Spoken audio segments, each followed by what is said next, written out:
Okay folks, today we are going to start the reassembly of this cylinder block for this 1988 GSX-R1100.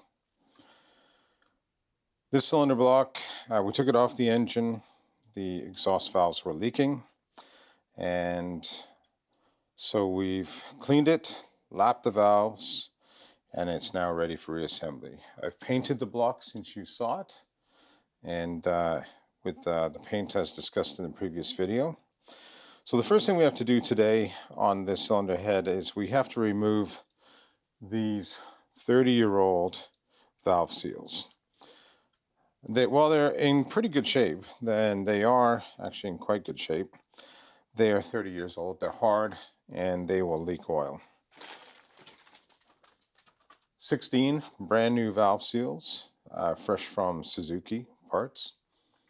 I was able to source these out of Japan. So first thing we're going to do today is remove these valve seals, get the new ones installed, then we'll get the washers for the springs installed, and then we'll start installing the valves. So let's get to it. There are valve seal remover tools, which I don't really currently have, and there are different techniques for taking this out. Okay, so in here you can see our two valve seals. I've removed the valve. This is the valve stem, and on these ones the seals are still present. You can see over here that the seal is still here, the valve seal is still here. So these valve seals, they're rubber. They look kind of like this. They're a rubber seal, and holding them on at the very bottom, it's a little metal O-ring like this right here. You can see this is what holds it on. It's not possible to take these off and salvage them. It may be with there are tools available to do this. I don't currently have the tools, so I'm very carefully taking them off. If you do use pliers to take them off, some videos show using a needle nose plier, sort of like this, to take them off. You have to be very careful that the needle nose plier doesn't contact this valve guide, because if it does, it'll damage the guide and cause premature wear on your valves. So you have to be very careful of that. You don't want to touch that. Any tooling in there will damage it and cause the valve to score. So you've got to be very careful with this. I recommend using the correct tool or some other procedure that will not damage this valve guide. As you can see, we're going to be following the manual along today for this reassembly. I've now removed all the valve seals. They're all out. There was no damage to anything else. I've blown out the cylinder block to get any loose debris out, and we're ready to continue moving forward. The way I removed them worked very well. There was no damage to anything other than the valve seals themselves. Installation is pretty straightforward for these. You just kind of push them on and they clip into place. So these have that little seal right there. That's a little metal ring that helps seal it on. Ordinarily, when you install these, you would use a valve seal installer, which is basically just a smooth post that you insert into the valve with the seal on so that it falls directly on top, and then you would lightly push down, and that would push the valve seal into position. But as you can see, I have really good access to these valves, and I can just push the seal on just like that. That it's correctly installed. It's sitting on the valve stem in the correct position, and if you're in doubt, you can turn it, and I can feel it turning. So it's nice and smooth. So with the head wide open like this, it's really easy to install these by hand. You could use a smooth tool if you want. Personally, with it being this open, it's not a problem. Just gently push it on and they slide on really easily, those new valve seals, because the rubber is very pliable. So there's no issue installing those. I'm going to go ahead and install the rest of them, and then we can move forward with the head. So this row is complete. All the seals are in place. They all rotate nicely, which means they're in the correct position. So we'll flip the head around and get the rest done.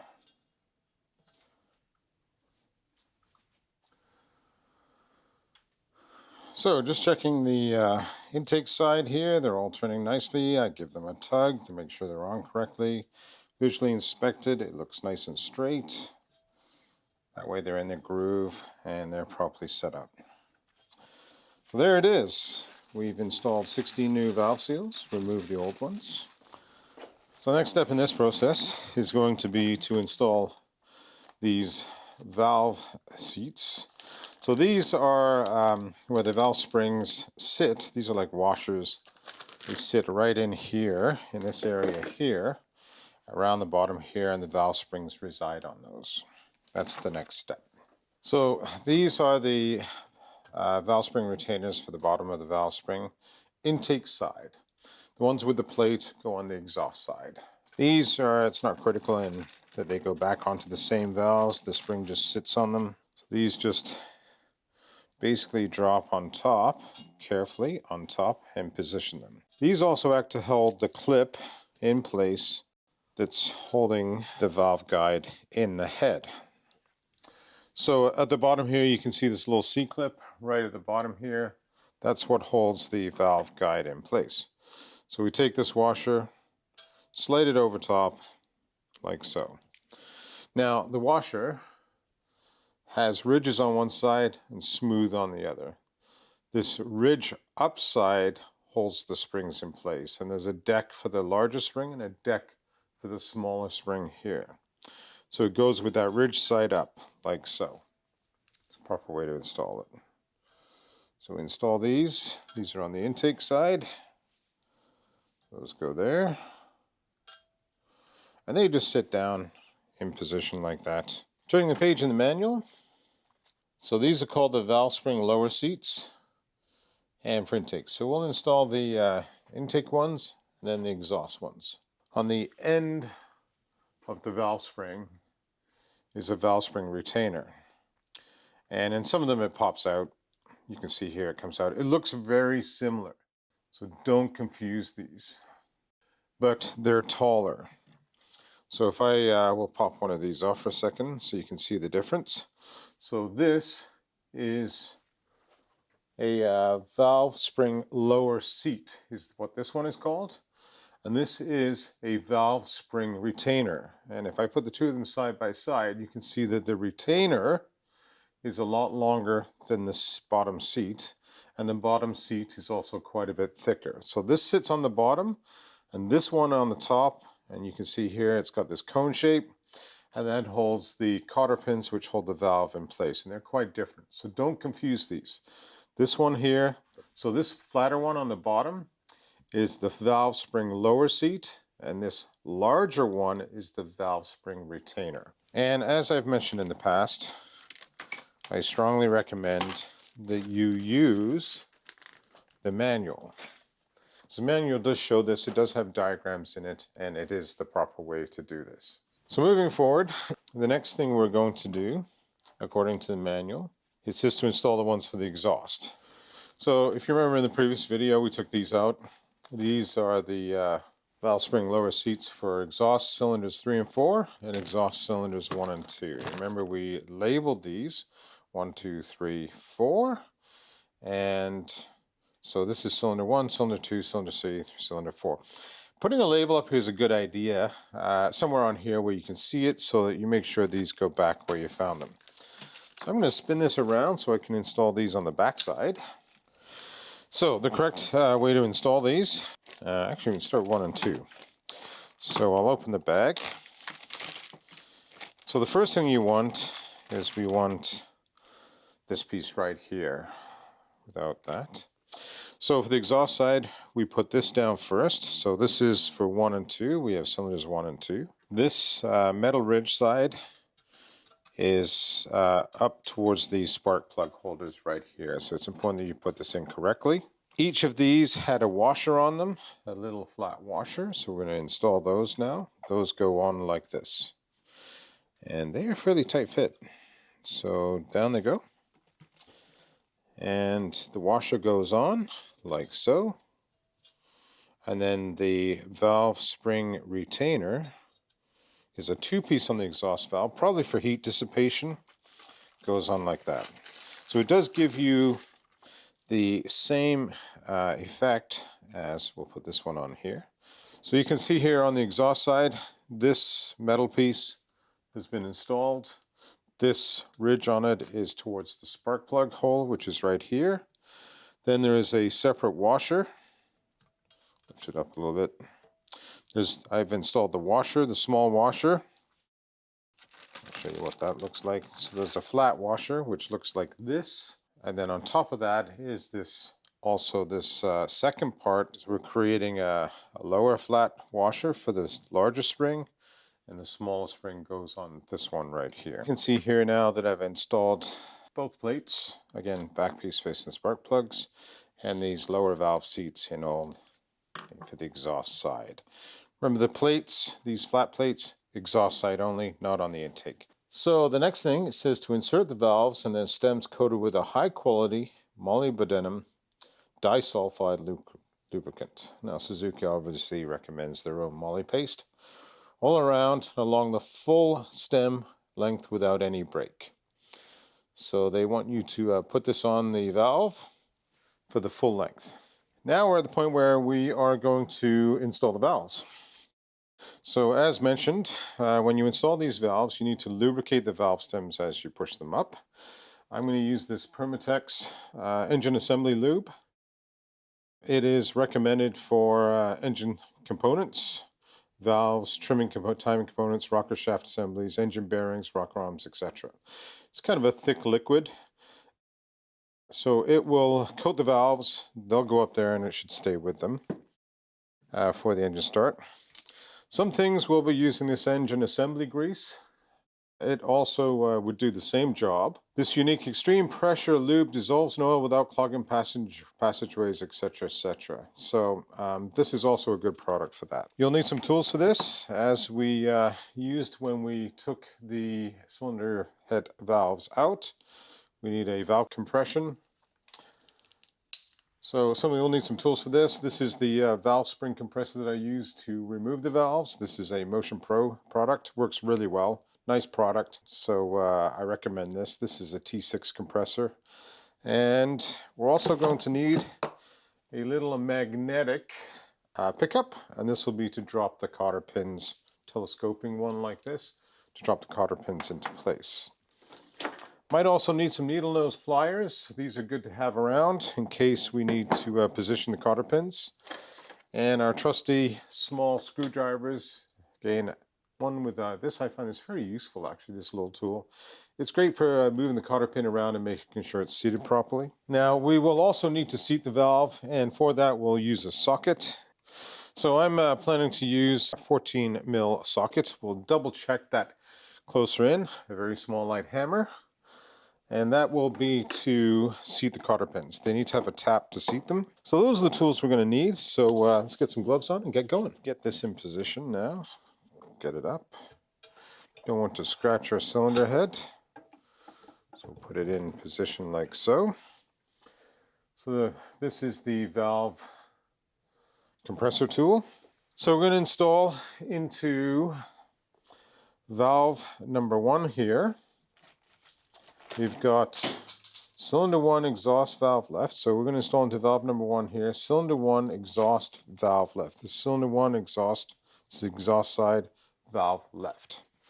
So we take the valve out, give it a good clean. Here it is, nice and clean. So wipe it down with a rag, make sure it's nice and clean. Then we take the Permatex Ultra and we put a strip of this along the valve. So it's going to lube the valve nicely. And you want to go the full length of the valve. There's lots of this on the valve is perfect. You want it to be nicely lubed. There you can see the valve is fully covered and ready to go. And you feed it in from below. The easiest way to do this, I found myself, is just to get the valve in position. Get the end of the valve where I can see it, and then just feed it straight up and straight into the valve guide. There we go. So there's the valve. It's in all the way, and you can see the valve stem sticking up right here. Usually I take a little dab of this, put it back on here so that most of it was stripped off as it came up. Just a little bit of it. It's not going to hurt the engine. Put it around like that. Make sure it's clean. So now that that's done, we need our springs. So again, cylinder 1, exhaust valve 1 left. And there's an inner and outer spring. The inner spring is a smaller one. On this spring, there is some green on the top. The green is on the top. And then again on this one, well, we have the valve retainer, but there's also some green around the edge here that you can see. And it sits on top like so. Now we take our Motion Pro tool, bring this on top, screw it down a bit. We want to get the valve, some good compression on the valve. That way we can install the cotter pins which hold the valve in position. So it should be good. And there we go. So now this is compressed. This tool is compressed. You can see here the bottom of this is resting on the valve face, which is holding the valve in position, and it's compressed from the top. So we're ready to install these cotter pins. These are tricky. You don't want to lose these. Hard to find. So I'm going to use the magnetic tool, and careful, it will stick to many things. So you want to put the cotter pin on its end.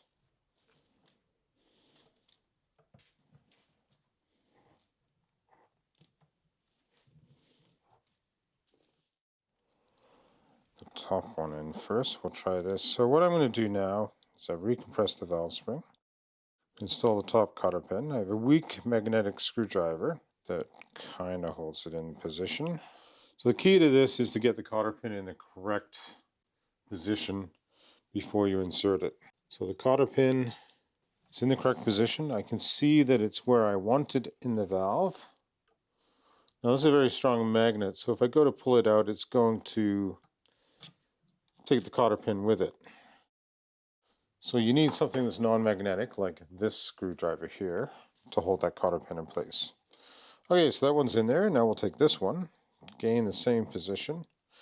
And this one should be a little easier because it's going in the bottom end here, which is easy to access. And there you can see. Now the cotter pins are not yet set on the valve. So the way to do that is you want to position them. And that's very tight on the one side, so we'll just pull it just around just a bit. I like to have a little bit of seating on them, so they're not super tight touching each other. Although a lot of them were.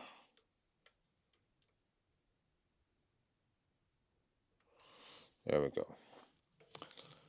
Alright, so let's take this tool out. And you can see here that both valves are installed. I can even press on the valve, and it's nice and tight. Now cotter pins need to be set. So to do that, we take our 14mm socket and our small hammer and just one little tap. And that should set the cotter pin like so. And the idea is the cotter pins need to be properly set in the valve so that they don't come out during normal operations. And they look like they're well set. So that's how you do it. That's how you reassemble it. And I'm going to do the rest of these valves the same way, and then I'll come back to you once they're done. So we've installed cylinder 1 exhaust valves 1 and 2. So you can see now how the cotter pin has a gap on both sides, and it's seated into the valve, and it's holding the valve properly. Even if I press down on it, the valve is being held in place. So I'll keep going with the rest of them. That's how you do it. And then we'll install the rockers, and then the camshafts, and the head will be ready to go.